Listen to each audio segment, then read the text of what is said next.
पाश्चात्य और भारतीय समाजशास्त्र को कभी क्रांति की युग की संतान भी कहा जाता है। ऐसा इसलिए कहा जाता है क्योंकि इसका जन्म 19वीं शताब्दी में पश्चिमी यूरोप में हुआ, जब विगत 300 वर्षों के क्रांतिकारी परिवर्तनों ने वहाँ के लोगों के जीवन को निर्णायक रूप में बदल दिया। समाजशास्त्र के अभ्युदय में 3 क्रांतिकारी परिवर्तनों का महत्वपूर्ण योगदान है। ज्ञानोदय या वैज्ञानिक क्रांति, फ्रांसीसी क्रांति और औद्योगिक क्रांति। इस प्रक्रिया ने पूरे यूरोपीय समाज को ही पूरी तरह से नहीं बदला, बल्कि यूरोप के संपर्क में आने के कारण पूरे विश्व को भी परिवर्तित किया। इस अध्याय में 3 महत्वपूर्ण समाजशास्त्रियों के मुख्य विचारों पर प्रकाश डाला गया है। ये हैं कार्ल मार्क्स, एमाइल दुर्खीम और मैक्स वेबर। समाजशास्त्र के शास्त्रीय परंपरा के धारक के नाते इन्होंने इस विजय की नींव रखी। इनके विचार और सोच आधुनिक परिवेश में भी प्रासंगिक है। बेशक इनके सिद्धांतों की आलोचना हुई और इनमें समय के साथ महत्वपूर्ण संशोधन भी किए गए हैं। समाजशास्त्र का संदर्भ। समाजशास्त्र समाज का एक व्यवस्थित अध्ययन है। यह एक परस्पर जुड़े मानव समाज का और समाज एवं व्यक्ति एक दूसरे के साथ कैसे वार्ता या संवाद करते हैं का संपूर्ण अध्ययन है। यूरोप का आधुनिक युग व आधुनिकता की वे तमाम अवस्थाएं जो आज हमारे लिए सहज स्वाभाविक बन चुकी हैं, में सभी 3 मुख्य प्रक्रियाओं की देन है, जो है प्रबोधन, विवेक का युग, तर्कसंगत सोच और आलोचनात्मक विश्लेषण की शुरुआत से चिन्हित, जो आधुनिक समाजशास्त्र में महत्वपूर्ण। राजनीतिक संप्रभुता की खोज, फ्रांसीसी क्रांति, राजनीतिक स्वायत्तता की आकांक्षा आधुनिक सामाजिक संरचनाओं की आधारशिला है। औद्योगिक क्रांति, बड़े पैमाने पर उत्पादन की प्रणाली की शुरुआत, आर्थिक और सामाजिक संरचनाओं में महत्वपूर्ण बदलाव को दर्शाया गया है। ज्ञानोदय या प्रबोधन, 17वीं-18वीं शताब्दी के उत्तरार्ध के दौरान पश्चिमी यूरोप में संसार के विषय में सोचने विचारने के बिल्कुल नए व मौलिक दृष्टिकोण का जन्म हुआ, जिसे द एनलाइटमेंट, ज्ञानोदय या प्रबोधन के नाम से जाना गया। इसकी निम्नलिखित विशेषताएं हैं। तर्कसंगत और समालोचनात्मक सोच ने व्यक्तियों के ज्ञान के रचनाकारों और उपभोक्ताओं दोनों में रूपांतरित किया है। ज्ञान विषय को गढ़ा। केवल तर्क करने में सक्षम लोगों को पूरी तरह से मानव के रूप में मान्यता दी गई थी, जबकि अन्य जैसे आदिम समाज के व्यक्तियों को पूरी तरह से विकसित नहीं माना गया था। तर्कसंगत दृष्टिकोण के माध्यम से सामाजिक विश्लेषण, एक मानव निर्मित समाज होने के नाते अब तर्कसंगत दृष्टिकोण समीक्षा के लिए खुला था। मानवविश्व दृष्टिकोण पर प्रभावी होने हेतु तर्कसंगतता के लिए प्रकृति, धर्म और प्रभावी संस्थाओं को दरकिनार करना महत्वपूर्ण था, जो पिछले विश्व बोध मॉडल में केंद्रित थे। धर्मनिरपेक्ष, वैज्ञानिक, मानवतावादी दृष्टिकोण के तर्कसंगत और सहायता दोनों द्वारा प्रबोधन ने मानव मानसिकता में एक महत्वपूर्ण परिवर्तन को चिन्हित किया। फ्रांसीसी क्रांति 1789 ने व्यक्ति और राज्यों के स्तर पर राजनीतिक प्रभुत्व के आगमन की घोषणा की। फ्रांसीसी क्रांति की मुख्य विशेषताएं हैं। व्यक्तिगत और राष्ट्रीय संप्रभुता 1789। फ्रांसीसी क्रांति ने व्यक्तिगत और राज्य दोनों स्तरों पर राजनीतिक संप्रभुता के युग की शुरुआत की। मानवाधिकारों की घोषणा ने जन्मसिद्ध अधिकारों को चुनौती देते हुए नागरिक समानता की घोषणा की। धार्मिक तथा जमींदारी संशोधन के अत्याचारी शासन से मुक्ति। पूर्व क्रांतिकारी फ्रांस में प्रचलित धार्मिक और सामंती व्यवस्थाओं के चंगुल से व्यक्तियों की मुक्ति को चिन्हित किया। ज़्यादातर कुलीन संपदाओं से बंधे दासों को उनके बंधनों से मुक्त कर दिया गया तथा सामंती लॉर्ड्स और चर्च के लिए कई करों को समाप्त कर दिया गया।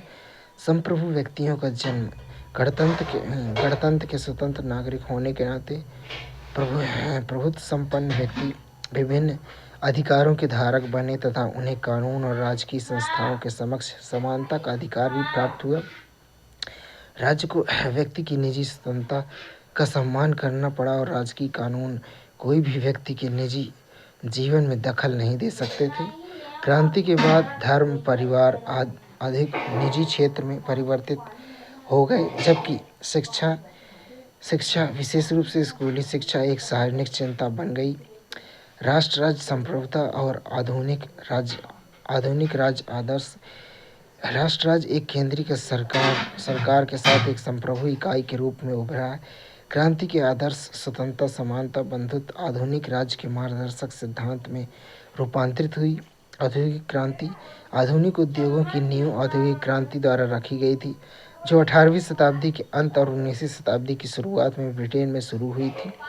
आरंभिक और मुख्य पहलू 18वीं शताब्दी के उत्तरार्ध से 19वीं सदी के पूर्वार्ध में पहला, विज्ञान और तकनीकी का औद्योगिक उत्पादन में व्यवस्थित प्रयोग, विशेषकर नई मशीनों का आविष्कार तथा ऊर्जा के नए साधनों का औद्योगिक कार्यों में उपयोग। दूसरा, औद्योगिक क्रांति ने मानव एवं श्रम बाजारों को नए ढंग से व बड़े पैमाने पर संगठित करने के तरीके विकसित किए, जैसा कि पहले कभी देखने को नहीं आया था। तकनीकी नवाचार और बड़े पैमाने पर उत्पादन, सूत कातने की मशीनें और भाप इंजन जैसे नवाचारों ने उत्पादन प्रक्रिया को बढ़ावा दिया, जिससे कारखाना प्रणाली और बड़े पैमाने पर वस्तु एवं उत्पाद निर्माण को बल मिला। अब वैश्विक बाजारों के लिए बड़े पैमाने पर वस्तुओं का निर्माण किया जाता था, जिसमें कच्चे माल का स्रोत दुनिया भर में होता था। सामाजिक परिवर्तन। उत्पादन व्यवस्था में परिवर्तन के कारण सामाजिक जीवन में भी परिवर्तन आया। शहरी कारखानों ने कम मजदूरी पर रोजगार की तलाश में ग्रामीण आबादी को आकर्षित किया, जो पुरुषों, महिलाओं, बच्चों से खतरनाक परिस्थितियों में लंबे समय तक काम करने की मांग करते थे। शहरी क्षेत्रों ने ग्रामीण क्षेत्रों को प्रमुख मानव बस्तियों के रूप में प्रभावित किया। तंग शहरी स्थानों में विशाल असमान आबादी को पोषित करने में शहरी प्रभुत्व और शासन विकसित हुआ। आधुनिक उद्योगों ने शहरों को देहात पर हावी होने में मदद की। कस्बे, छोटे शहर जनसंख्या निवास के मुख्य स्थान बने, जहां ऊंच नीच की विषमताओं में बटा विशाल जनसमूह थोड़े मगर सघन आबादी के भीड़ भाड़ भरे इलाके में रहने लगा। स्वच्छता, अपराध नियंत्रण और विकास की देख रेख करने वाले राज्य के साथ आधुनिक शासन उभरा, जिससे नए ज्ञान रूपों की मांग को बढ़ावा मिला। औद्योगिक क्रांति के कारण समाजशास्त्र का उदय। नए ज्ञान के लिए उभरती मांग ने सामाजिक विज्ञान और विशेषकर समाजशास्त्र जैसे नई विधाओं के अभ्युदय का विकास में महत्वपूर्ण भूमिका निभाई। प्रारंभ में ही समाजशास्त्री विचार मुख्य रूप से औद्योगिक समाज के विकास में वैज्ञानिक अन्वेषण से जुड़े हुए हैं। इसके कारण विद्वानों ने इस विषय पर विवाद की। समाजशास्त्र नए औद्योगिक समाज का विज्ञान है। आधुनिक औद्योगिक समाज के आगमन ने सामाजिक व्यवहार प्रवृत्तियों पर अनुभवजन्य रूप से आधारित चर्चा को सक्षम किया, जिसमें राज्य द्वारा उत्पन्न वैज्ञानिक आंकड़ा सामाजिक आत्म प्रतिबिंब के माध्यम से समाजशास्त्री सिद्धांत को बढ़ावा देता है।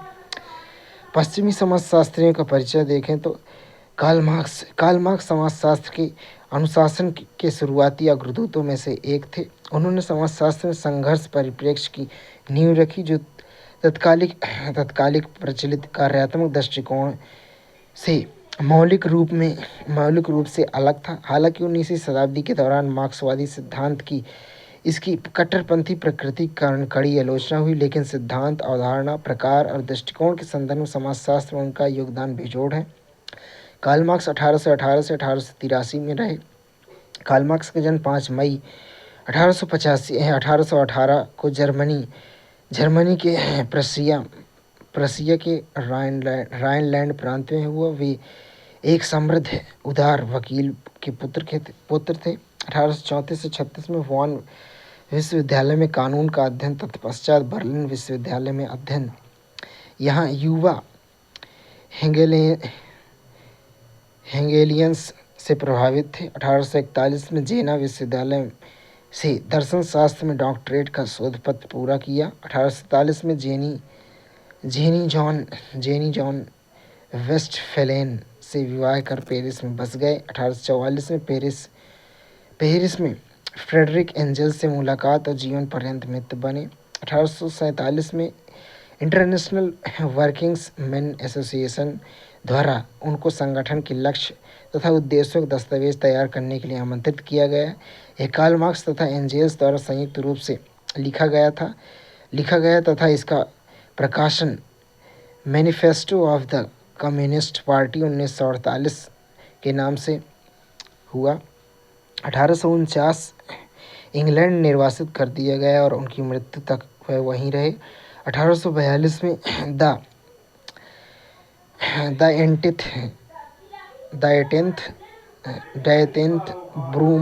ब्रूमायर ऑफ लुई बोनापार्ट का प्रकाशन किया।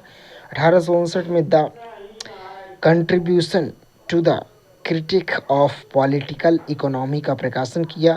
1867 में कैपिटल प्रथम खंड प्रकाशित किया। 1881 में जेनी वॉन वेस्टफैलेन की मृत्यु। 1883 में कार्ल मार्क्स का निधन और लंदन हीगेट्स सीमेट्री में दफनाए गए। वैचारिक आधार कार्ल मार्क्स जर्मनी के निवासी थे, लेकिन उनके कट्टरपंथी राजनीतिक विचारों के कारण उन्हें जर्मनी से निर्वासित कर दिया गया, इसलिए उन्होंने अपना अधिकांश समय ब्रिटेन में बिताया। मार्क्स हालांकि दर्शन शास्त्र में शिक्षित थे, एक सामाजिक विचारक के रूप में उभरे जिनका उद्देश्य वैज्ञानिक समाजवाद के माध्यम से उत्पीड़न और शोषण को समाप्त करना था। पूंजीवादी समाज में मार्क्स के विश्लेषण का उद्देश्य इनकी खामियों को उजागर करना था ताकि इन्हें उखाड़ फेंकने में मदद मिल सके, समाजवाद का मार्ग प्रशस्त हो सके। उन्होंने सामाजिक प्रगति को विभिन्न चरणों में प्रदर्शित किया। आदिम साम्यवाद, दासता सामंतवाद, पूंजीवाद, जिसमें वे पूंजीवाद का साम्यवाद में परिवर्तन होना तय था, अलगाववाद या अलगाव, यह एक समूह एक स्थिति, समाज और अन्य तक की अपने साथ भी अलगाव और मोहभंग की भावना है। उन्होंने पूंजीवाद में अलगाव के विभिन्न स्तरों के बारे में विस्तार से बताया। इसमें प्रकृति से अलगाव, व्यक्तिवाद और बाजार मध्यस्थ संबंधों के कारण अंतर मानव अलगाव, श्रमिकों का अपने श्रम के फल से अलगाव तथा कार्य प्रक्रिया एवं सामूहिक अलगाव के अनुभवों से उपजे आत्म अलगाव शामिल है। उत्पादन का तरीका और ऐतिहासिक जुड़ाव, उत्पादन के तरीके में सर्वहारा और पूंजीगत वर्ग के बीच उत्पादन का संबंध तथा उत्पादन की शक्ति जैसे उपकरण और प्रौद्योगिकी आदि शामिल है। मार्क्स ने ऐतिहासिक काल से जुड़ी व्यापक प्रणालियों का प्रतिनिधित्व करने वाले उत्पादन के नए तरीके की धारणा प्रस्तुत की।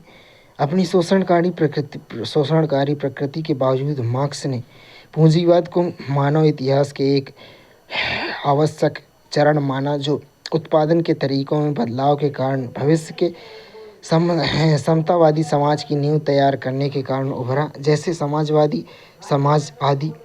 उन्होंने आर्थिक संरचनाओं और प्रक्रियाओं को समझने के महत्व पर जोर दिया, क्योंकि वे इतिहास में सभी सामाजिक प्रणालियों को रेखांकित करते हैं।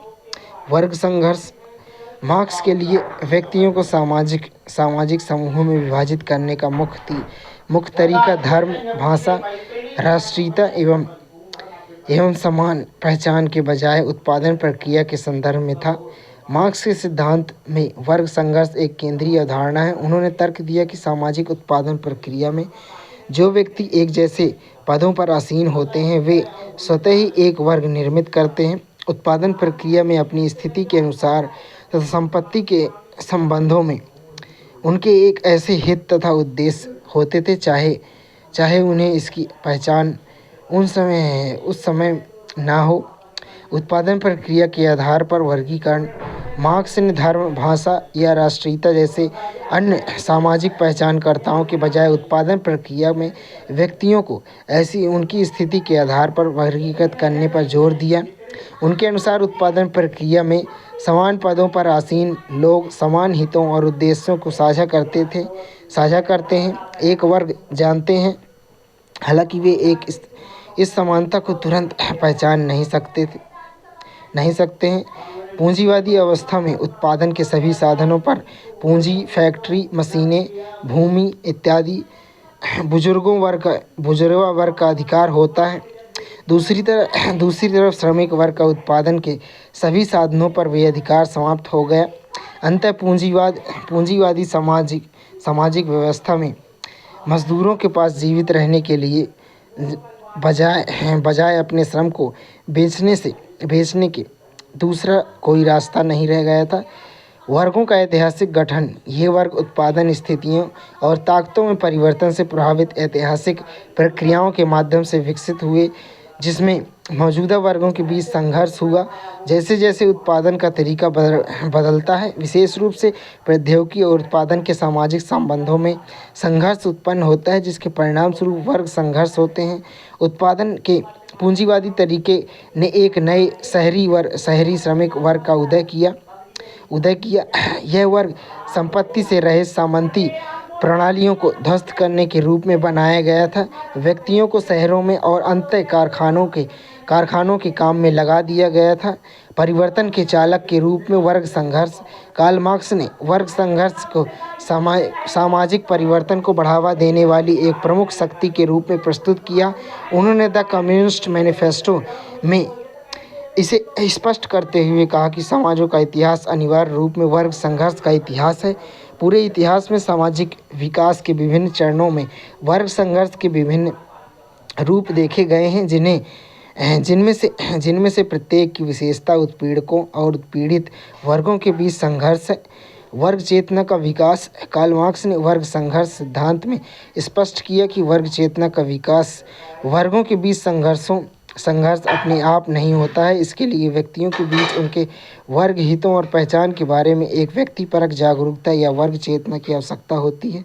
राजनीतिक लामबंदी वर्ग चेतना के विकास में सहायता करती है, वर्ग संघर्षों को प्रज्वलित करती है, जो संभावित रूप से क्रांतियों का कारण बन सकते हैं। एक परिणाम के रूप में क्रांति वर्ग संघर्ष कुछ सामाजिक और राजनीतिक परिस्थितियों में ऐसी क्रांतियों का कारण बन सकते हैं जहां पहले अधीनस्थ वर्ग प्रमुख या शासक वर्गों को उखाड़ फेंकते हैं, जो एक महत्वपूर्ण सामाजिक परिवर्तन को चिन्हित करता है। आर्थिक सामाजिक राजनीतिक प्रक्रियाओं की परस्पर क्रिया। आर्थिक सामाजिक राजनीतिक प्रक्रियाओं की अंतर्क्रिया के माध्यम से जहां आर्थिक प्रक्रियाएं वर्ग संघर्ष की ओर ले जाने वाले विरोधाभास पैदा करती हैं, वहीं मार्क्स का इस बात पर जोर देते हैं कि सामाजिक और राजनीतिक प्रक्रियाएं क्रांतियों के माध्यम से समाज के पूर्ण परिवर्तन को साकार करने के लिए अभिन्न है। विचारधारा और सामाजिक राजनीतिक प्रक्रियाएं। सत्तारूढ़ वर्गों द्वारा प्रचलित प्रमुख विचारधाराएं अक्सर मौजूदा सामाजिक व्यवस्थाओं को उचित ठहराती हैं, हालांकि इन्हें प्रतिद्वंदी विचारधारा द्वारा चुनौती दी जा सकती है। जिसके ऐतिहासिक परिस्थितियों में उनके कार्यों को प्रभावित करने वाले वर्गों के बीच चेतना का प्रसार होता है।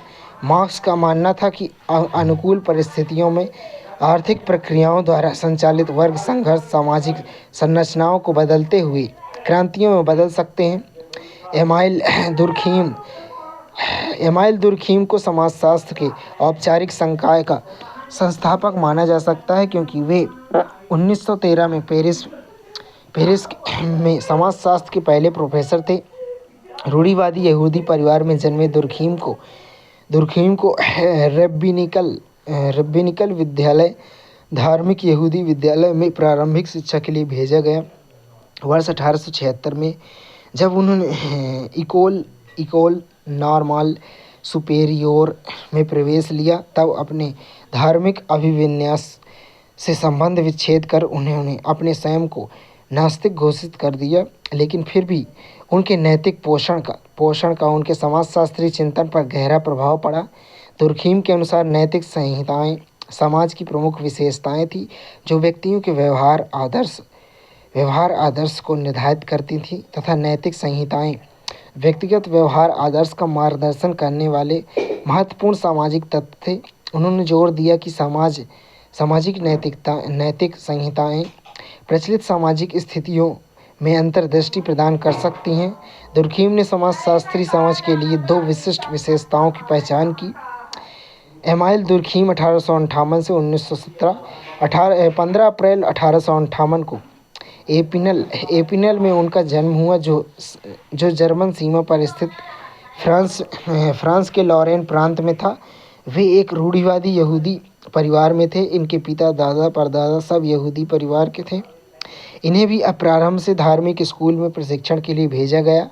1876 पेरिस के एकोल नॉर्मल सुपेरियो में दर्शन शास्त्र के अध्ययन के लिए दाखिल हुए। 1887 में बोर्डियो विश्वविद्यालय में सामाजिक विज्ञान एवं शिक्षा के लेक्चरर नियुक्ति हुए। 1893 डायरेक्टरेट शोध पत्र division of labour in society प्रकाशित किया। 1895 रूल्स ऑफ सोशलाइजिकल मैथ्स प्रकाशित किया। 1897 में फ्रांस के प्रथम सामाजिक विज्ञान जर्नल एनी सोशियोलॉजिक का प्रारंभ और उनका प्रसिद्ध अध्ययन पत्र सुसाइड प्रकाशित किया। 1902 में पेरिस विश्वविद्यालय में शिक्षा विभाग में जुड़े, जो 1913 में शिक्षा और समाजशास्त्र के नाम से जाना गया। 1912 में the Elementary Forms of the Religious Life पुस्तक प्रकाशित की। 1917 में प्रथम विश्व युद्ध में अपने बेटे के आंद्रे की मृत्यु से सदमे के कारण 59 वर्ष की आयु में निधन हुआ। सामाजिक तथ्यों का अध्ययन करें तो दुर्खीम के अनुसार समाजशास्त्र को सामाजिक तथ्यों के अध्ययन पर ध्यान केंद्रित करना चाहिए। अनुभवजन्य अनुशासन सामाजिक घटनाओं की अमूर्त प्रकृति के बावजूद दुर्खीम ने समाजशास्त्र को अवलोकन योग्य, अनुभवजन्य रूप में सत्यापन योग्य, साक्ष्य पर आधारित विज्ञान के रूप में प्रतिष्ठित किया। सामाजिक तथ्य कार्य करने, सोचने और महसूस करने के ऐसे तरीके हैं जो व्यक्ति के लिए बाहरी और अनावश्यक शक्ति से उत्पन्न है, जिसके कारण वे उन्हें नियंत्रित करते हैं। वे प्रकृति में सामान्य हैं, व्यक्तिगत विशेषताओं से स्वतंत्र है और कानून, शिक्षा, धर्म जैसे संस्थानों को शामिल करते हैं। समाज में श्रम का विभाजन एक सामाजिक घटना है जो विभिन्न व्यक्तियों या समूहों द्वारा की गई गतिविधियों को कई भागों या छोटी प्रक्रियाओं में विभाजित करने पर केंद्रित है। इसका तात्पर्य विशेष गतिविधियों एवं व्यवसायों के भीतर विशेषता है। व्यवसायिक भेदभाव श्रम विभाजन का प्रतीक है, जिसके कारण समाज का विकास हुआ है। अपनी पुस्तक division of labour in society में दुर्खीम ने समाज के आदिम से आधुनिक तक उद्विकास की प्रक्रिया के विश्लेषण की अपनी विधि को स्पष्ट किया, जिसे यांत्रिक से जैविक एकजुटता में बदलाव द्वारा चित्रित किया गया था। एमाइल दुर्खीम की समाजशास्त्री दृष्टि। दुर्खीम के अनुसार आधुनिक समाज की मुख्य विशेषता सावियत्री एकता है, जो व्यक्तियों को विशिष्ट लक्ष्यों की ओर उन्मुख विभिन्न स्वैच्छिक समूह बनाने की अनुमति देते हैं। इस प्रकार विभिन्न संदर्भों में कई पहचानों का विश्लेषण करते हैं। इस बहुस्तरीय अंतरक्रिया के लिए सामाजिक संबंधों को नियंत्रित करने के लिए अवैयक्तिक नियमों और विनियमों की आवश्यकता होती है। समाजशास्त्र की विरासत और योगदान। दुर्खीम का सामूहिकता का सावधानीपूर्वक विश्लेषण सामाजिक घटनाओं को समझने के लिए उनका अनुभवजन्य दृष्टिकोण और समाजशास्त्र को एक विशिष्ट वैज्ञानिक अध्ययन के रूप में स्थापित करने के उनके अथक प्रयास ने समाजशास्त्र के विकास और समाज के विज्ञान के रूप में स्वीकृति के लिए एक ठोस नींव रखी। मैक्स वेबर दुर्खीम और मार्क्स की तरह मैक्स वेबर समाजशास्त्रीय अनुशासन के अग्रदूत में से एक और व्याख्यात्मक दृष्टिकोण की शुरुआती संस्थापकों में से एक थे। दुर्खीम की तरह उन्होंने अनुशासन के दायरे और प्रकृति की समस्या को संबोधित किया तथा उन्हें जर्मनी में समाजशास्त्र से पहले विभाग की स्थापना की। उन्हें आधुनिक समाजशास्त्र का जनक भी कहा जाता है। वेबर को मैक्स वेबर शारीरिक और मानसिक चुनौतियों से जूझने के बावजूद एक मौलिक जर्मन सामाजिक विचारक के रूप में उभरे। माना जाता है कि उन्होंने प्रत्यक्षवाद और आदर्शवाद के बीच की खाई को पाट दिया था। प्रत्यक्षवाद पर टिके रहने के कारण उन्होंने वस्तुनिष्ठता प्राप्त करने के उद्देश्य से समाजशास्त्र में वैज्ञानिक तरीके के उपयोग का समर्थन किया। दूसरी ओर नव कांटियन जैसे आदर्शवादियों से आकर्षित होकर उन्होंने समाजशास्त्र के दायरे को निर्वाहकों द्वारा उनके कार्यों से जुड़े अर्थ के रूप में विकसित किया। उन्होंने व्याख्यात्मक समाजशास्त्र शक्ति और प्रभुत्व की गतिशीलता, सामाजिक तर्कसंगतता तथा धर्म एवं आधुनिक समाज के बीच परस्पर क्रिया पर व्यापक रूप से चर्चा की। मैक्स वेबर और व्याख्यात्मक समाजशास्त्र। मैक्स वेबर ने यह तर्क दिया कि सामाजिक विज्ञानों का पूर्ण उद्देश्य सामाजिक क्रिया की व्याख्यात्मक सोच का विकास करना है। अंततः ये विज्ञान प्रकृति विज्ञान से बहुत अलग थे, जिनका उद्देश्य प्रकृति के नियमों की खोज था जो इस भौतिक विश्व को संचालित करते हैं।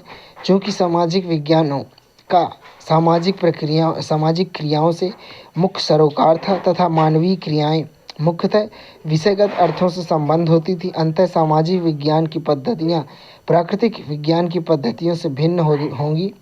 सहानुभूतिपूर्ण समझ के लिए समाजशास्त्री को अपनी व्यक्तिगत मान्यताओं और विचारों को किसी भी तरह से इस प्रक्रिया को प्रभावित करने की अनुमति दिए बिना सामाजिक निर्वाहक के व्यक्तिपरक अर्थों एवं प्रेरणाओं को ईमानदारी से दर्ज करने की आवश्यकता होती है। इसका सार व्यक्तिगत पूर्वाग्रहों से बचने के लिए मूल तटस्थता के रूप में बनाए रखते हुए निर्वाहक के दृष्टिकोण से कार्यों की व्याख्या करना था। आदर्श प्रकार की अवधारणा।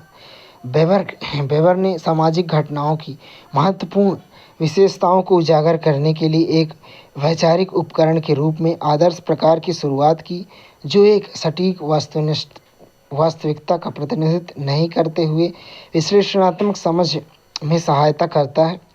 मैक्स वेबर के अनुसार आदर्श प्रकार अमूर्त या शुद्ध प्रकार है, जो किसी दिए गए सामाजिक वस्तुओं के कुछ लक्षणों पर जोर देने के माध्यम से निर्मित होते हैं, जो सामाजिक दुनिया की जटिलताओं को समझने के लिए नियोजित होते हैं। उन्होंने विश्व धर्मों की नैतिकता और सामाजिक तर्कसंगतता के बीच संबंधों में तल्लीन होने के लिए आदर्श प्रकारों का उपयोग किया तथा अधिकार को 3 प्रकारों में वर्गीकृत किया: पारंपरिक, करिश्माई तथा तर्कसंगत वैज्ञानिक। पारंपरिक प्राधिकार इनकी जड़ें प्रथा और वरीयता में निहित है। करिश्माई प्राधिकार यह दिव्य स्रोतों या अनुग्रहों के उपहार से उत्पन्न होता है। तर्कसंगत वैज्ञानिक प्राधिकरण यह अधिकार के कानूनी सीमांकन द्वारा समर्थित है, जिनका प्रचलन आधुनिक समय में भी देखा जा सकता है। नौकरशाही उनका प्रतीक है। नौकरशाही संगठन का वह साधन जो घरेलू दुनिया को सार्वजनिक दुनिया से अलग करने पर आधारित था। इसका अर्थ यह हुआ कि सार्वजनिक क्षेत्र में व्यवहार स्पष्ट नियमों से संचालित होते थे। यह एक पदानुक्रम संगठन है जिसने बड़े पैमाने पर प्रशासनिक कार्यों और संगठनात्मक लक्ष्यों की खोज में कई व्यक्तियों के कार्यों का समन्वय करने के लिए तर्कसंगत रूप में डिजाइन किया गया है। वेबर ने नौकरशाही को एक आधुनिक संगठनात्मक मॉडल के रूप में प्रस्तुत किया, जो सार्वजनिक क्षेत्र में व्यवहार को नियंत्रित करने वाले स्पष्ट नियमों के साथ जनता को घरेलू क्षेत्र से अलग करता है। नौकरशाही सत्ता की विशेषताएं: अधिकारियों के प्रकार, निश्चित अधिकार क्षेत्र, सीमांकित उत्तरदायित्व तथा आवश्यक न्यूनतम योग्यता का निर्धारण।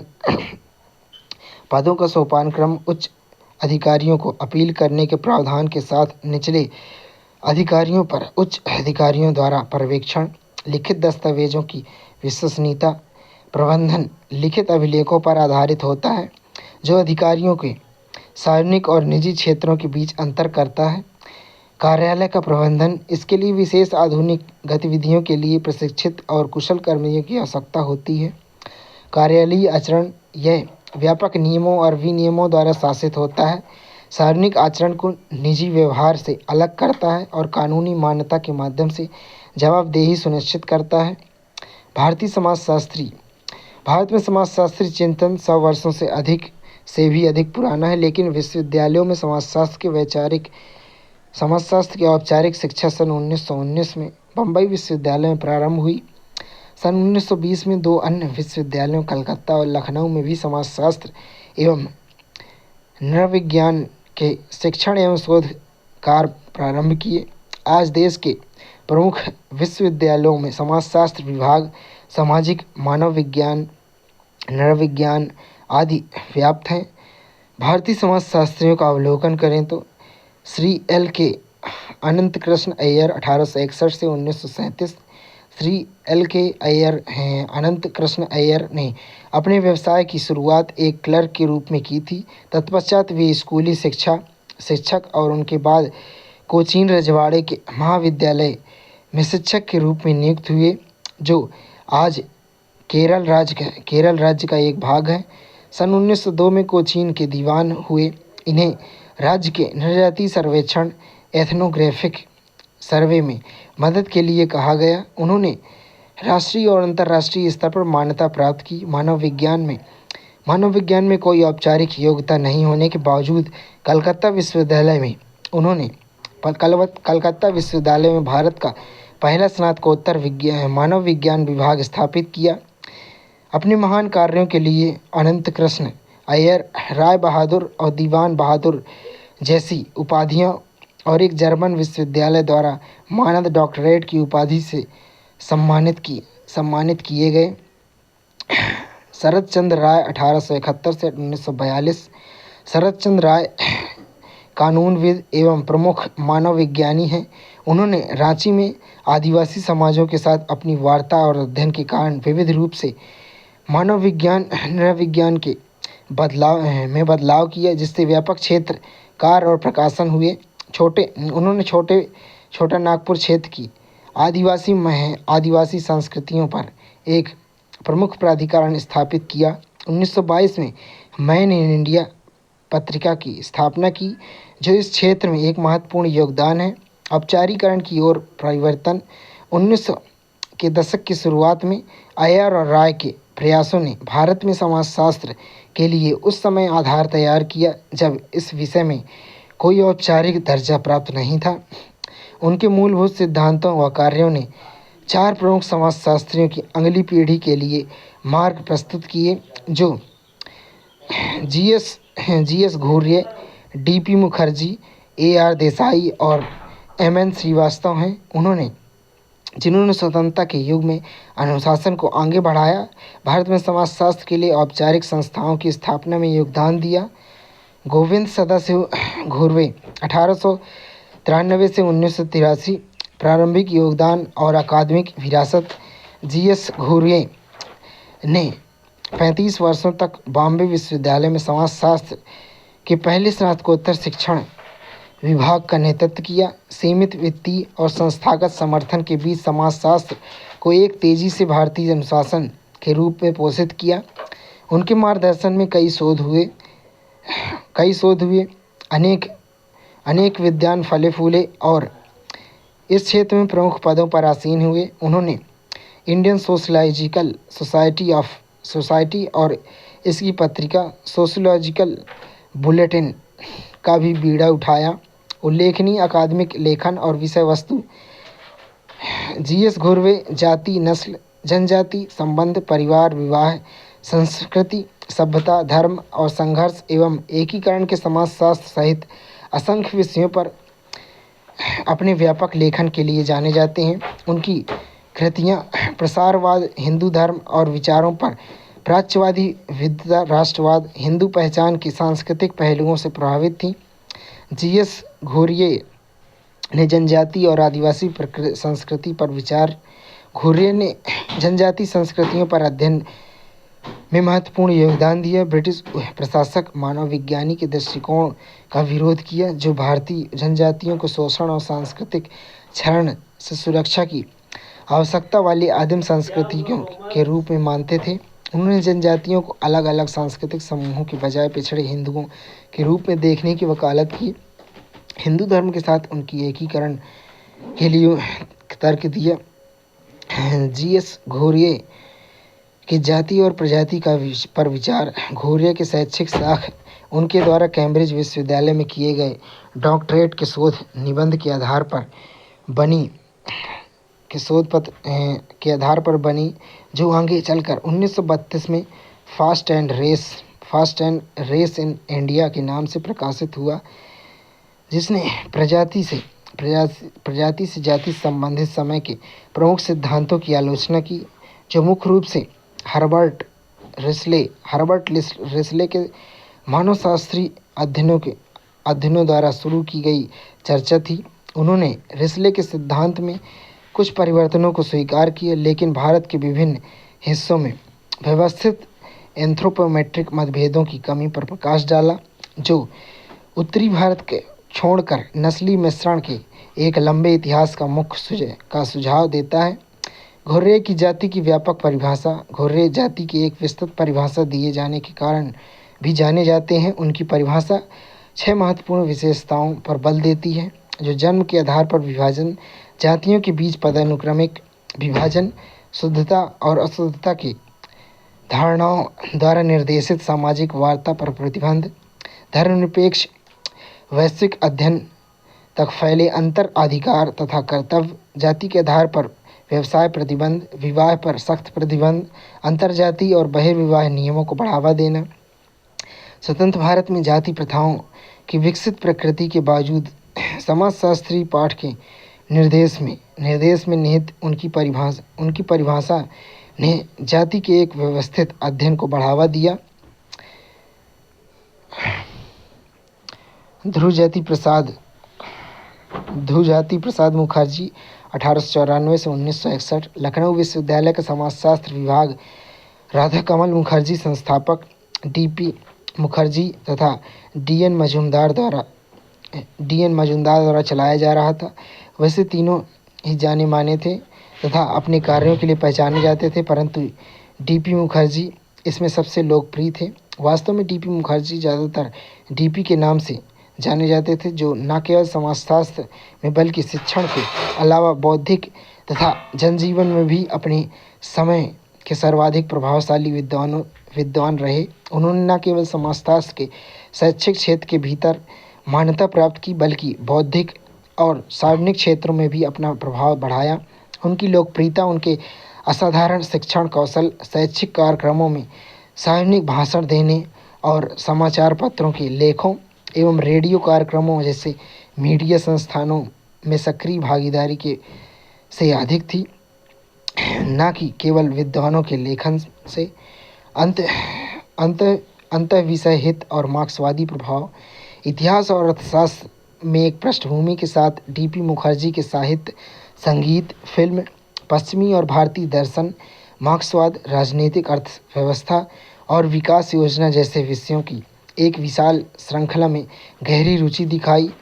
उनकी बौद्धिक गतिविधियाँ मार्क्सवादी विचारधाराओं से विशेष रूप से रंगी थी, जो मार्क्सवाद को कार्यवाही के लिए एक राजनीतिक खाके के बजाय सामाजिक विश्लेषण के लिए एक दृष्टिकोण के रूप में अधिक महत्व देती थी। डी.पी. मुखर्जी का विपुल लेखन और स्थायी विरासत। डी.पी. मुखर्जी ने अंग्रेजी एवं बांग्ला भाषा दोनों में कई पुस्तकें लिखी, जिन्होंने समाजशास्त्र तथा अन्य क्षेत्रों की अकादमिक समृद्धि में महत्वपूर्ण योगदान दिया। उनके प्रयास भारतीय संगीत का परिचय इसके क्षेत्र में एक अग्रणी प्रयास के रूप में माना जाता है और उनकी विविध विशेषज्ञता तथा स्थायी विरासत को प्रकट करते हुए एक क्लासिक रूप में सम्मानित किया जाता है। परंपरा और परिवर्तन पर डी.पी. मुखर्जी के विचार। डी.पी. मुखर्जी भारतीय इतिहास तथा अर्थव्यवस्था के प्रति अपने असंतोष के कारण समाजशास्त्र की ओर मुड़े। उन्होंने इस बात पर जोर दिया कि भारतीय सामाजिक परंपराओं को समझना समाजशास्त्रियों के लिए सर्वोपरि है, क्योंकि वे परंपराएं भारत की सामाजिक गतिशीलता को महत्वपूर्ण रूप में परिभाषित करती हैं।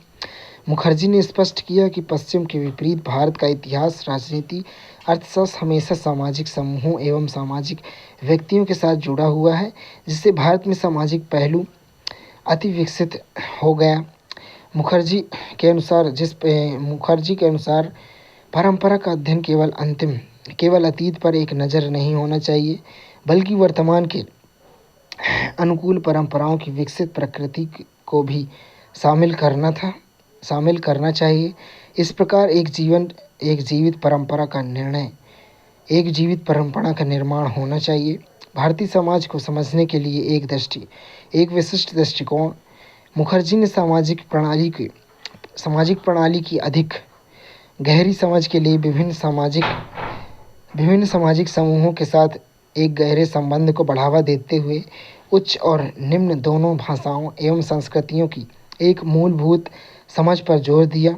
उन्होंने व्यक्तिवाद की पहली धारणा के खिलाफ तर्क देते हुए कहा कि भारतीय सामाजिक ताना बाना काफ़ी हद तक व्यक्तिगत इच्छाओं को ढालता है, जिससे समाज स्वैच्छिक व्यक्तिगत कार्रवाई के बजाय समूहों, संप्रदायों या जातियों के भीतर सामूहिक कार्रवाई की ओर अधिक उन्मुख हो जाता है। सामाजिक परिवर्तन के तंत्र। मुखर्जी ने ऐतिहासिक सार के संचारक के रूप में परंपरा की अवधारणा की खोज की, जबकि आंतरिक और बाहरी प्रभावों के लिए परिवर्तन एवं अनुकूलन के लिए अति संवेदनशील भी थे। पश्चिमी समाजों के विपरीत, जहां आर्थिक कारक अक्सर परिवर्तन के प्रेरक शक्ति होते हैं, मुखर्जी का मानना था कि भारत में वर्ग संघर्ष जाति परंपराओं द्वारा कम किया गया था, जिससे सामाजिक परिवर्तन को चलाने में आर्थिक कारक कम प्रभावशाली हो गए थे। भारतीय परंपराओं में परिवर्तन के सिद्धांतों की पहचान करना। मुखर्जी ने भारतीय परंपराओं में मान्यता प्राप्त परिवर्तन के 3 सिद्धांतों की शुरुआत की: श्रुति, स्मृति, अनुभव, व्यक्तिगत अनुभव, जिसके बाद वाले में एक क्रांतिकारी सिद्धांत के रूप में पहचाना जाता है, जो एक सामूहिक अनुभव में बदल जाता है। इस प्रकार सामान्यीकृत समूहों का सामूहिक अनुभव परिवर्तन के एक महत्वपूर्ण सिद्धांत के रूप में होता है। मुखर्जी ने ऐतिहासिक उदाहरणों का उल्लेख किया जहां सामूहिक अनुभवों ने उच्च परंपराओं को चुनौती दी, जैसे कि भक्ति आंदोलन और भारतीय इस्लाम में सूफियों के दृष्टिकोण में देखा गया।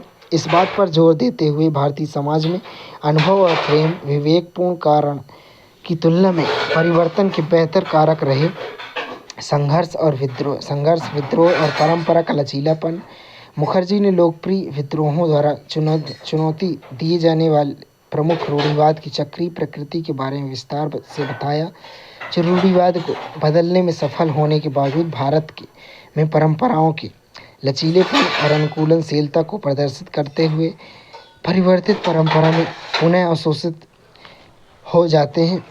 उन्होंने पश्चिमी वैदिक परंपराओं को बिना सोचे समझे उधार लेने की आलोचना की और परंपरा तथा आधुनिकता के प्रति एक संतुलित दृष्टिकोण अपनाने पर जोर दिया। उन्होंने इस दृष्टिकोण पर बल दिया कि ना तो परंपरा का अंधा अनुपालन करना चाहिए, ना ही आधुनिकता को बिना जांचे अपनाया जाना चाहिए।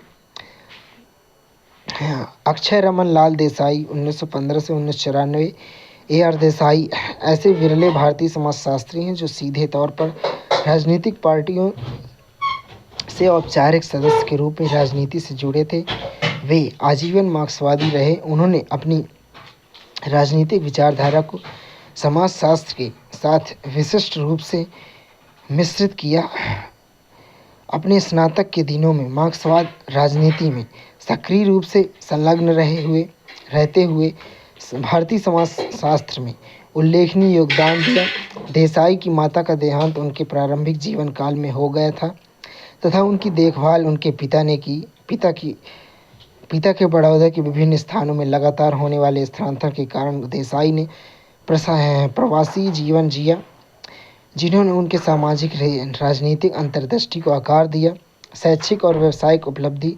बड़ौदा में अपनी स्नातक की पढ़ाई पूरी होने के बाद देसाई ने बम्बई विश्वविद्यालय के समाजशास्त्र विभाग में प्रवेश लिया, जहां घुर्ये उनके गुरु थे। उन्होंने भारतीय राष्ट्रवाद के सामाजिक पहलुओं पर अपने डॉक्टरेट का शोध ग्रंथ लिखा, जिस पर 1946 में उन्हें डिग्री प्रदान की गई।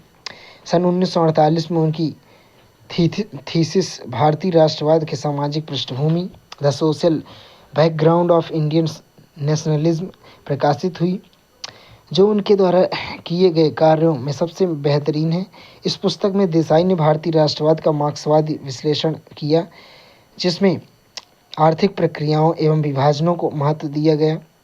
उनकी खोज किसान आंदोलन, ग्रामीण समाजशास्त्र, आधुनिकीकरण, शहरी मुद्दों, राजनीतिक समाजशास्त्र, राज्य रूपों, मानवाधिकारों जैसे विभिन्न सामाजिक विषयों पर फैली। हालांकि उनके मार्क्सवादी रुख ने उन्हें भारत में पारंपरिक समाजशास्त्री हलकों के बाहर अधिक मान्यता दी। अपने मौलिक कार्य के माध्यम से देसाई ने आर्थिक प्रक्रियाओं और औपनिवेशिक स्थितियों पर जोर देते हुए भारतीय राष्ट्रवाद की जांच करने के लिए एक मार्क्सवादी दृष्टिकोण प्रदान किया। उसने प्रशंसा और आलोचना दोनों प्राप्त की। राज्य ए आर देसाई के विचार। आधुनिक पूंजीवादी राज्य एक महत्वपूर्ण विषय था जिसने ए आर देसाई की रुचि थी। हमेशा की तरह इस विषय को समझने में भी उन्होंने मार्क्सवादी दृष्टिकोण अपनाया। कल्याणकारी राज्य का मिथक, the myth of the welfare state नामक निबंध में देसाई ने विस्तार पूर्वक इसकी विवेचनात्मक समीक्षा की तथा इसकी कमियों की ओर आकर्षित किया। एक कल्याणकारी राज्य की विशेषताएं। समाजशास्त्री साहित्य की प्रमुख परिभाषाओं को ध्यान में रखते हुए देसाई ने कल्याणकारी राज्य की निम्नलिखित विशेषताएं बताई। एक सक्रिय राज्य सामाजिक समृद्धि के लिए सामाजिक नीतियों में हस्तक्षेप करता है, जो शास्त्रीय समाजवाद की लेसेस फेयर सिद्धांत के विपरीत है। बहुदलीय चुनावों द्वारा चिन्हित एक लोकतांत्रिक ढांचा कल्याणकारी राज्य का आधार बनता है। एक मिश्रित अर्थव्यवस्था मॉडल हुआ है जहां निजी और सार्वजनिक दोनों क्षेत्र सह अस्तित्व में हैं।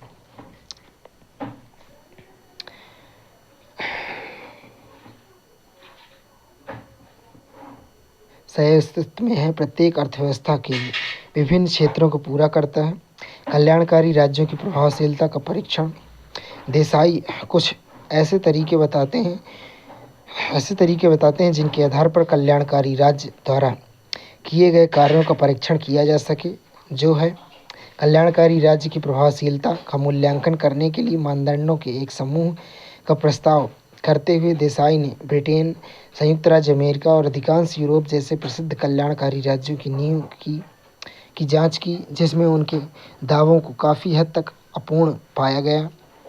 मानदंडों में गरीबी उन्मूलन, आय वितरण, सामुदायिक जरूरतों के साथ आर्थिक परिवर्तन, स्थिर विकास और पूर्ण रोजगार शामिल थे। उनके विश्लेषण ने निष्कर्ष निकाला कि कल्याणकारी राज्य की अवधारणा कुछ हद तक पौराणिक है, जो आदर्श कल्याणकारी राज्य उद्देश्यों से प्राप्त करने में विकसित देशों की विफलता को उजागर करता है। मार्क्सवादी राज्य सिद्धांत पर चिंतन।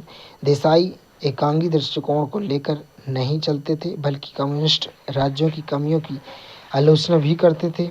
उन्होंने कई मार्क्सवादी चिंतकों के उदाहरणों द्वारा इस तथ्य पर बल दिया कि कम्युनिज्म के तहत भी लोकतंत्र का महत्व होता है तथा राजनीतिक उदारता और विधि का शासन प्रत्येक वास्तविक समाजवादी राज्य में बने रहना चाहिए। मैसूर नरसिम्हाचार्य श्रीनिवास 1916 से 1999। एम.एन. श्रीनिवास स्वतंत्रता के बाद के युग में एक प्रतिष्ठित समाजशास्त्री हैं। श्रीनिवास ने बॉम्बे विश्वविद्यालय और ऑक्सफोर्ड से डॉक्टरेट की डिग्री के साथ साथ अपनी अकादमिक शिक्षा प्राप्त की। ऑक्सफोर्ड में उनके कार्यकाल के दौरान उनका बौद्धिक विकास ब्रिटिश सामाजिक नरविज्ञान में से प्रकाशित हुआ। अकादमिक कार्य और संस्थागत योगदान। उनके डॉक्टरेट शोध प्रबंध दक्षिण भारत के कोर्स के बीच धर्म और समाज ने श्रीनिवास को वैश्विक शैक्षिक मानचित्र पर स्थापित किया, जो ब्रिटिश सामाजिक नरविज्ञान से प्रचलित है। रचनात्मक कार्यात्मक परिप्रेक्ष्य के एक निपुण अनुप्रयोग को प्रदर्शित करता है। दिल्ली स्कूल ऑफ इकोनॉमिक्स में समाजशास्त्र के लिए एक और संपन्न केंद्र स्थापित करने के लिए दिल्ली जाने से पूर्व उन्होंने महाराजा सयाजीराव विश्वविद्यालय बड़ौदा में समाजशास्त्र विभाग की स्थापना की। अपना अधिकांश समय लेने वाली संस्थागत जिम्मेदारियों के बावजूद श्रीनिवास के विद्वतापूर्ण प्रयासों ने भारतीय समाजशास्त्र को महत्वपूर्ण रूप से प्रभावित करते हुए जातिगत गतिशीलता, आधुनिकीकरण, सामाजिक परिवर्तन और ग्रामीण समाज जैसे विषयों पर ध्यान दिया। गांव पर एम.एन. श्रीनिवास के लेख। गांव पर श्रीनिवास द्वारा लिखे गए लेख मुख्यतः दो प्रकार के हैं। सर्वप्रथम गांवों में किए गए क्षेत्रीय कार्यों का नृजातीय ब्यौरा और इन ब्यौरों पर चर्चा। द्वितीय प्रकार के लेखन में भारतीय गांव सामाजिक विश्लेषण की एक इकाई के रूप में कार्य करते हैं। इस पर ऐतिहासिक तथा अवधारणात्मक परिचर्चाएं। द्वितीय प्रकार के लेखन में गांव की एक अवधारणा के रूप में उनकी उपयोगिता के प्रश्न पर श्रीनिवास का विवाद हुआ।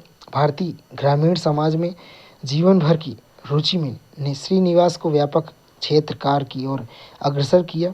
विशेष रूप से मैसूर के पास एक गांव में जिसके पास गतिशीलता की उनकी प्रत्यक्ष समझ समृद्ध हुई। 1950-60 के दौरान श्रीनिवास ने ग्रामीण समाज से संबंधित विस्तृत नृजातीय ब्यौरों के लेखे जोखे को तैयार करने में सामूहिक परिश्रम को न केवल प्रोत्साहित किया बल्कि उनका समन्वय भी किया। अपने व्यापक लेखन के माध्यम से श्रीनिवास ने सामाजिक विश्लेषण की एक प्रासंगिक इकाई के रूप में गांव के बारे में एक कठोर अकादमिक बहस में शामिल होकर ग्रामीण समाज के नृजातीय और वैचारिक आयामों दोनों की खोज की। जाति जैसे व्यापक सामाजिक संस्थानों पर लुई डुमोंट के विचार के विपरीत श्रीनिवास ने गांव को एक महत्वपूर्ण सामाजिक इकाई के रूप में प्रस्तुत किया। गांवों की धारणा को अपरिवर्तनीय, आत्मनिर्भर छोटे गणराज्यों के रूप में खारिज किया और क्षेत्रीय स्तर पर उनके विकसित सामाजिक, आर्थिक, राजनीतिक अंतर संबंधों पर प्रकाश डाला। भारत के आधुनिकीकरण में श्रीनिवास का योगदान। श्रीनिवास द्वारा संचालित ग्रामीण अध्ययनों ने जातीय अनुसंधान के महत्व को प्रदर्शित किया, जो राष्ट्रीय विकास के एक महत्वपूर्ण चरण के दौरान ग्रामीण भारत के समक्ष आने वाले सामाजिक परिवर्तनों में सूक्ष्म अंतर्दृष्टि प्रदान करता है। उन्होंने समाजशास्त्र को केवल आदिम समाजों के अध्ययन में आधुनिक परिवेश के साथ जटिल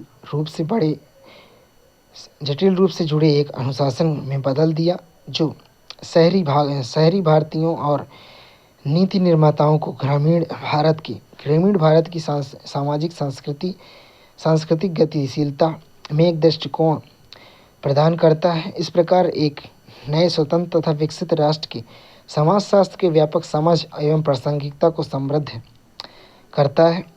निष्कर्ष रूप में कहें तो पश्चिमी क्रांतिकारी युग ने निहित समाजशास्त्र की शुरुआत ने भारतीय सामाजिक सांस्कृतिक परिवेश को भी प्रभावित किया।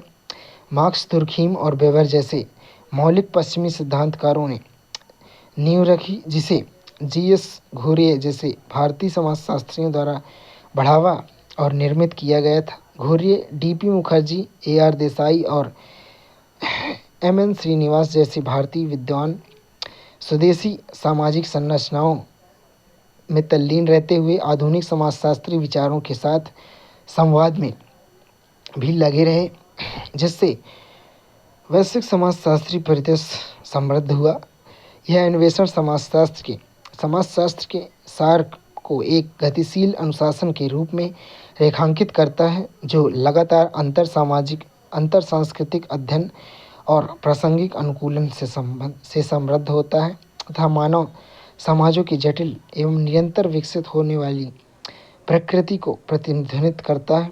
महत्वपूर्ण शब्दावलियों में दास लोगों का एक वर्ग, जिन्हें एक जमींदार की भूमि पर कार्य करने के लिए मजबूर किया जाता था, जो बिना अनुमति के नहीं बिना अनुमति के नहीं जा सकते थे।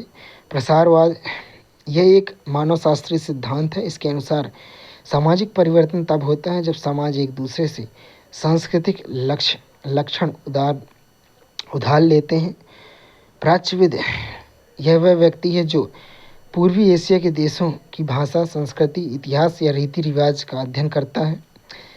अलगाववाद पूंजीवादी समाज में ऐसी प्रक्रिया जिसके अंतर्गत मनुष्य प्रकृति में अथवा अजनबी बना दिया जाता है, अन्य मनुष्यों से, उनके कार्य तथा उत्पाद से स्वयं को अलग थलग महसूस करता है। ज्ञानोदय 18वीं शताब्दी के यूरोप का ऐसा समय जब दार्शनिकों ने धार्मिक सिद्धांतों की सर्वमान्यता को एक सिरे से नकार दिया। सत्य के लिए कई कारणों को मुख्य माना तथा मनुष्य को उस कारण का एकमात्र निमित्त माना गया। अंतर्विवाह सामाजिक संस्था जहाँ वैवाहिक रिश्ते केवल अपनी बिरादरी में ही किए जाते हैं। इस सीमांकित वर्ग के बाहर विवाह निषिद्ध होते हैं, जिसका आम उदाहरण जाति विवाह है। वहाँ विवाह अपनी ही जाति के व्यक्ति से होता है। बहिर्विवाह सामाजिक संस्था जहाँ कुछ वर्गों में वैवाहिक संबंध निषिद्ध होते हैं। विवाह इन निषिद्ध वर्गों के बाहर होना चाहिए। आम उदाहरण में खून के रिश्ते में विवाह निषिद्ध है। संपीड़ित बहिर्विवाह, एक गोत्र में विवाह निषेध, संगोत्र बहिर्विवाह, अथवा एक ही गांव में अथवा क्षेत्र में विवाह निषेध, गांव एवं क्षेत्र बहिर्विवाह। मुक्त व्यापार फ्रांसीसी मुहावरा शाब्दिक अर्थ जैसा है अर्थात अथवा अकेला छोड़ो, जो राजनीतिक तथा धार्मिक सिद्धांत के लिए प्रयुक्त होता है, जहाँ अर्थव्यवस्था अथवा आर्थिक संबंधों में राज्य कम से कम हस्तक्षेप करता है। मुक्त बाजार की दक्षता तथा नियामक शक्तियों की मान्यता से जुड़ा है। सामाजिक संस्थाएं निरंतरता और परिवर्तन यह बृहद सूक्ष्म सामाजिक संस्थाओं की अवधारणा से संबंधित है, जो समाज को नियंत्रित करते हैं, उस पर प्रभाव डालते हैं। संस्था एक ऐसी इकाई है जो स्थापित नियमों के अनुसार कार्य करती है तथा कानून या प्रथा द्वारा स्वीकार की जाती है।